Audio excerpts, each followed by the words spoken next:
O economista João Adolfo Stadler Colombo também entende que a medida do governo federal é ruim e diz que, se a regra passar a valer, empresas devem demitir, porque os custos de manter todos os atuais funcionários ficarão muito altos. Olha só, isso aí já está virando uma novela, com idas e vindas em torno da desoneração da folha de pagamento. O que me causa mais estranheza é que aqueles que defenderam lá atrás, quando foi estabelecido no governo Dilma, visando o quê? Estimular a economia, proteger segmentos, gerar emprego, renda. Agora estão falando o contrário, que na verdade não tem estudo nenhum que garante que esses efeitos positivos são em função da desoneração. Na verdade, o governo Lula, ele só tem um objetivo, ele está visando reduzir as perdas que o governo federal tem sofrido. A gente vem acumulando déficit, o endividamento está crescendo até de uma forma meio desordenada. Eu preciso um contexto, só que ele só vem por essa via, por esse caminho de elevar os impostos, a arrecadação, e não por corte nos gastos. O que eu coloco é assim: existem os encargos sociais trabalhistas.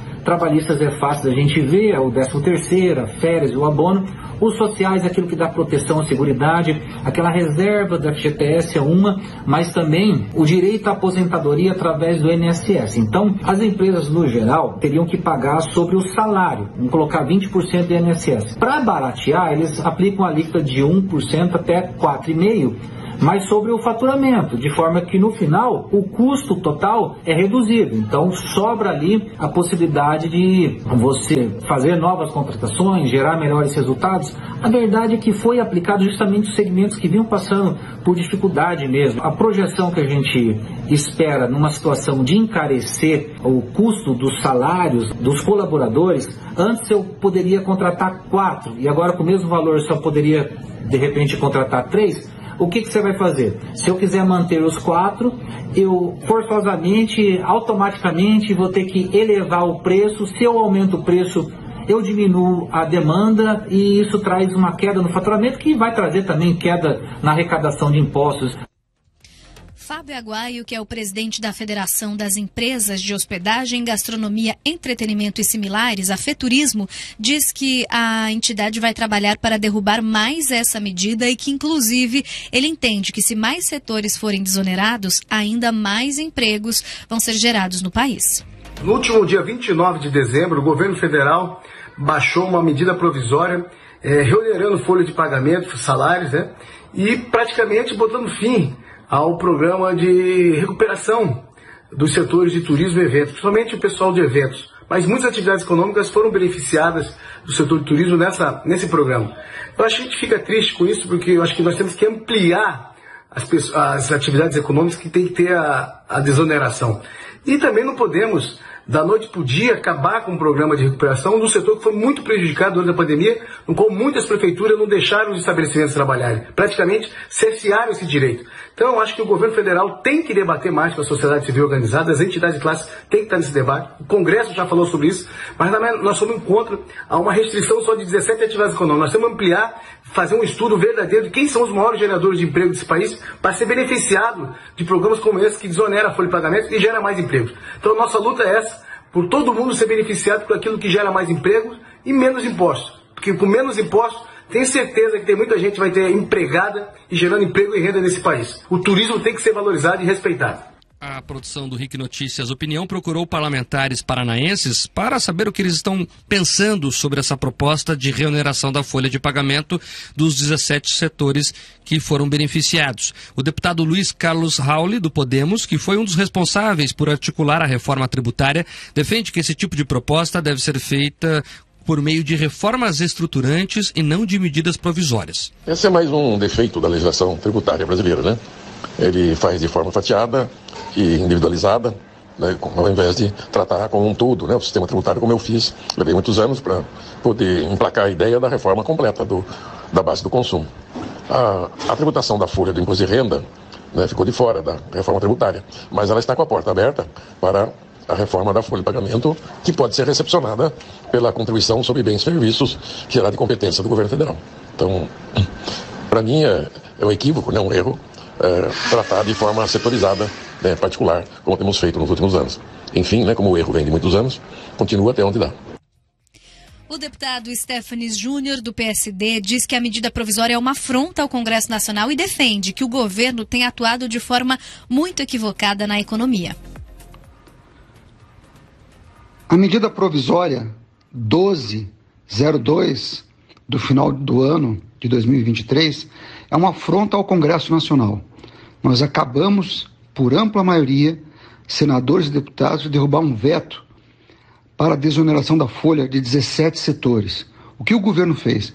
Emitir essa medida provisória, que novamente reonera os setores, ela ainda dificulta o acesso à questão do PARSE, que é o programa de retomada do setor de eventos. Também créditos tributários fica mais difícil de utilização por esses setores. E setores que empregam 9 milhões de pessoas, que agora vão ter que contribuir com 20% sobre a folha previdenciária dos seus funcionários, a parte patronal. Isso dificulta o emprego, isso onera os setores que já estão em dificuldades. E por quê? Porque o governo gasta demais. O governo, ele é leniente com o desperdício. Ele tem agora querendo tributar tudo e todos, de todas as formas. Está errado isso.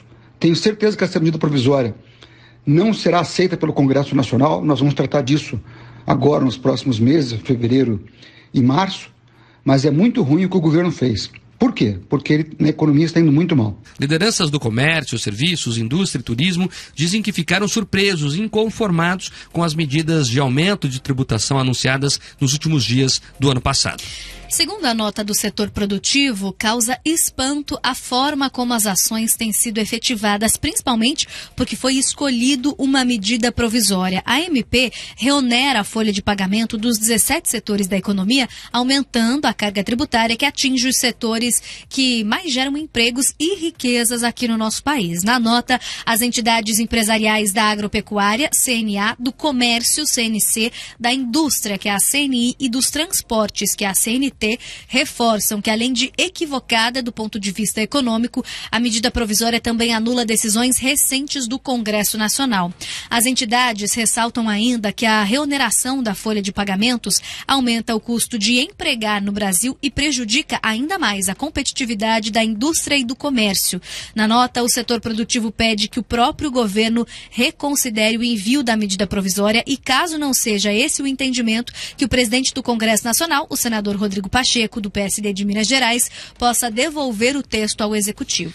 E após a divulgação da nota, lideranças do Senado e da Câmara avaliam que o clima elevou de forma significativa a pressão sobre a cúpula do Congresso Nacional, e isso fez com que crescesse uma pressão para que a MP seja devolvida ao governo federal. Para solucionar a crise, o senador Rodrigo Pacheco disse que vai se reunir com lideranças no dia 8 de janeiro, durante o ato que relembra a invasão da Praça dos Três Poderes no ano passado. A expectativa é que não haja acordo para que o texto seja votado. O economista, na verdade, o tributarista Carlos Gasperin, explica que o governo federal está errado em passar por cima da decisão do Congresso Nacional.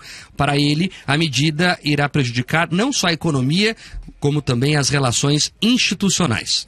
No que toca à desoneração da folha de pagamentos, a medida provisória 12012 de 2023 é ruim.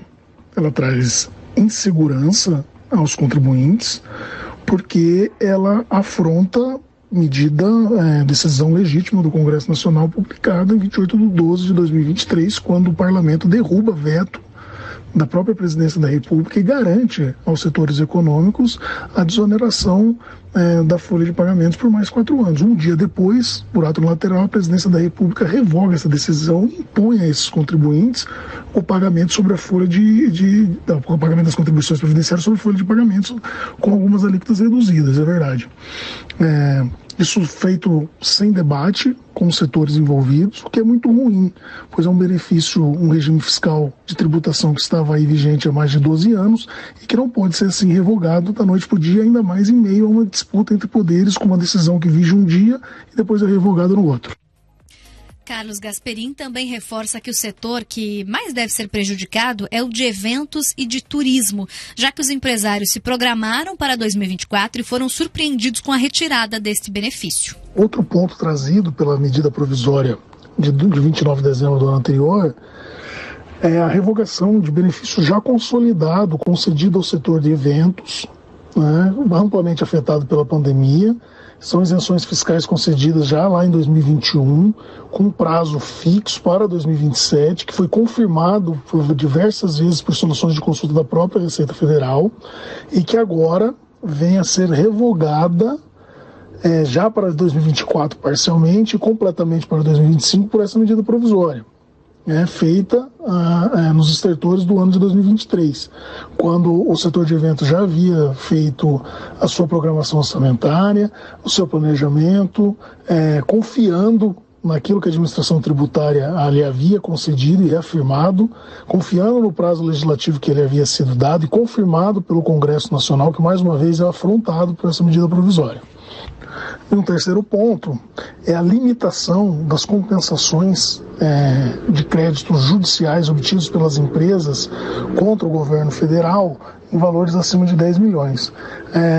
Por meio de regulamentação, essas empresas só poderão efetuar, hoje elas podem efetuar essas compensações de forma imediata, com débitos vencidos e vencidos, agora poderão fazê-lo apenas com um limite posto. Isso significa o quê? Impacto no fluxo de caixa positivo para o governo federal e negativo para as empresas, porque basicamente essas compensações, esses créditos são impostos e tributos que as empresas pagaram a maior, cuja ilegalidade ou o pagamento maior foi reconhecido por decisão judicial, que agora está sendo afrontado pelo governo federal de novo, por meio de uma medida provisória, sem discussão com a sociedade, feita ao final de um ano fiscal, de forma escondida praticamente. O deputado Tião Medeiros, do Progressistas, diz que recebe a medida com estranheza e surpresa, principalmente porque esse tema já foi votado no Congresso. Segundo o parlamentar, os deputados paranaenses vão trabalhar para derrubar mais uma vez o aumento de tributos. Essa medida a gente recebe com muita estranheza e surpresa, porque esse tema acabou de ser trabalhado e votado pelo Congresso, né, rejeitando isso, e agora o governo simplesmente ignora, como se não tivesse acontecido nada, e anuncia então que vai, né, e que manda novamente um MP com o mesmo conteúdo, o mesmo teor, né, e que reonera de novo os 17 segmentos da sociedade produtiva, né? E é por óbvio que nós vamos trabalhar para derrubar outra vez, né? A sociedade, a gente já sabe que não suporta mais nenhum tipo de carga. O governo deveria fazer os sinais de redução de gastos, né, de corte, e não faz. Então ele quer só aumentar tributo, quer aumentar a arrecadação, e isso é inadmissível. Por isso nós vamos trabalhar para derrubar isso com toda a certeza do mundo. Olha, o mínimo que se pode dizer é que essa medida é antidemocrática. Por quê? Vamos lá, 3 pontos. Primeiro, é uma medida provisória feita no último dia útil do ano, praticamente. Ela é uma afronta que enfrenta o Congresso de forma dupla. Uma porque o Congresso acabou de derrubar um veto do Lula sobre esse assunto. O Lula disse que queria reonerar. O Congresso disse, não, nós vamos desonerar. O Congresso Nacional, a Câmara, mais o Senado, representantes ali do povo e dos estados brasileiros. Então o governo deu de ombros para tudo isso. Depois, porque não há nem sessão no Congresso. Vamos lá, dia 28, 29 de dezembro, Congresso em recesso, não dá chance ao debate, não dá chance de que a oposição possa falar. E que talvez até que os líderes do governo possam ali dar as suas explicações ou os seus argumentos. Então ela é antidemocrática porque ela afronta o Congresso de forma dupla. Ela vai contra uma decisão recente do Congresso e não dá oportunidade do debate. Segundo, o benefício já está consolidado, principalmente ao setor de eventos, com prazo até 2026. Então vamos entender. A própria Receita, ou seja, o Poder Executivo, a Receita Federal é um braço do governo federal, do Poder Executivo, já disse que o benefício era até 26. Aí chega o ministro da Fazenda, que manda na Receita, e disse, não, agora não vale mais. Vai ser da outra forma que eu quiser. Então coloca em xeque a própria autoridade do Poder Executivo, da administração pública, para um setor que, como lembrou aí os entrevistados, já está fragilizado. Ainda mais aqui no Paraná. A temporada de verão, por exemplo, aqui no nosso estado, é a primeira full, porque seria ano passado, mas teve a confusão nas estradas. Então a primeira full, sem problemas, é agora. Quantos anos depois? E querem onerar o pessoal que está se recuperando pós-pandemia. Imagina a programação de uma grande empresa, são valores elevados. Você fecha o orçamento do ano com muita antecedência, começo de dezembro, final de novembro, você já tem os próximos 12 meses. Aí no último dia do ano, o que você programou não vale mais, porque, veja, mudou a regra. Entendeu o que é insegurança jurídica nesse país? Entendeu a loucura que é tudo isso? Esse é o problema. E terceiro, essas compensações dos créditos judiciais. Vamos lá. O judiciário entendeu que poderiam ser compensados os créditos. Créditos é o seguinte, são impostos que foram pagos de forma antecipada e depois o judiciário entendeu que eles eram ilegais. Então eles têm que ser ali devolvidos às empresas. Como é feita essa devolução? O governo geralmente gera créditos que as empresas, eu não vou pagar então o imposto esse ano, já que eu paguei demais no ano passado, vai gerar um crédito, eu vou perder esse crédito. Essa é a lógica. Então, o judiciário já tinha julgado tudo isso, estava homologado. E a MP diz que não vale mais, então afronta também o poder judiciário. É uma bagunça federativa, é um entulho antidemocrático. Não teve discussão nenhuma, veio goela abaixo, Manu, nos últimos dias do ano. Olha aqui, dia 4, a gente comentando algo que aconteceu no apagar das luzes de 2023, ali nos últimos dias. Lamentável. E a discussão vai acontecer, o governo querendo ou não. Vocês já ouviram aí os deputados falando que vão debater isso sim. E vamos estar acompanhando, claro, sempre trazendo para você todos os detalhes aqui na Jovem Pan News.